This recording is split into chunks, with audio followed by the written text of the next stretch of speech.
bësal fii nii ñu bind s'abonné après nga activer cloche bii. baax a baax nag ndax li may bëgg a wax man maa fekke te maa si am seede si Pape Diop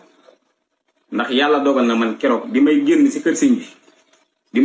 sëñ bi moom la Pape Diop moom booba lay dugg moom si kër sëñ bi. ñun ñaar ñoo korosé. may génn muy dugg yéen mat ngeen si seede yéen ñii. waaw lu ma leen wax dama leen baadoola bu mag a mag bawoo na sa réewum Ndakaaru ñëw na day siyaare waaye na ngeen xam ni siyaare taxu koo jóg. moom kat nan xam lanu yàlla jàngaloon si alxuraan muy inna allaha laa yahdi kaydal xaa'iniina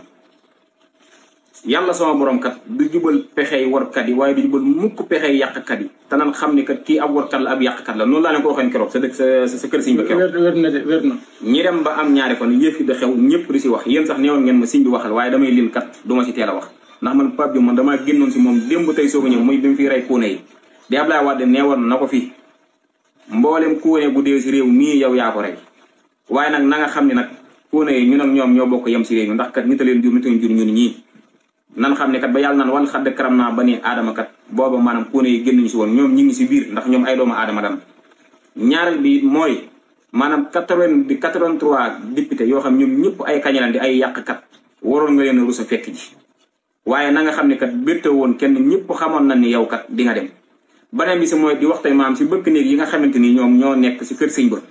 maanaam yu mel nii lim leen dal dafa bëri gis nga xëyti xojur yu mel nii bu ñu ñëwatee bu leen ubbi ay bunt ba ñuy jàkkaarloog sëñ bi ñii waruñoo am accès si sëñ bi sax ñoom ndax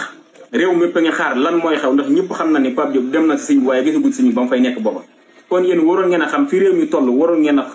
a xereñ bu toll yéen bëkk néeg yéen laa waxal de waroon ngeen a fexe ba Pape Diop nii warut a gis sëñ bi ndax moom kat maanaam amul wàccu waaye gis sëñ bi si jamono yi ñuy toll ndax am naa fiq la ndax maanaam fi réew mi toll nii ba mu nee bërit ñëw waroon ngeen a xam ni moom maanaam bëggoon naa mbubboo sëriñ bi moo ko tax moom moo ko andi si kër sëriñ bi waroon ngeen tëj ay porte waroon ngeen tëj porte yëpp ba moom du gis sëriñ bi loolu nag yéen bëkk néeg yéen cuune ngeen si bu ëllëgee yu mel nii bu mu leen dalati déedéet di ñagu di gën a sàmm ba xeeti baadoole yi buñ ñëwatee buñ mën a jot si sëriñ bi ndax ñoom ay tappaleeki caaxaan képp lan fi nekk si réew mi ak maanaam saax-saaxi alal réew mi Pape Diop ba ma gisee laa xam ni kii maanaam doxut ak njub waaye nag na nga xam nag wóoroo réew mi nag sa bopp nga war te yàgg ngaa war sa bopp nag ba nga juddoo ba léegi nag yaa ngi si ay caaxaan ak ay tappaleeki naafiq ànd koog baadoole yii nga ko àndal nag waaye da ngeen xam ni kat sëriñ bi doona jàngaloon jamono démb tey soog a ñëw ndax da ngeen naafiq yaa ngi daw di raam ngir jamono te buñ demee Touba nuróog waa Touba buñ génnee si réew mii nuróoki kooba kon nag day mel ne yow mii la yàlla doon yow mi la sëriñ doon jàngal démb tey soog a ñëw te inna allaha laa yahdi kaydal xaa'iniina ba nu ko yàlla jàngal tamit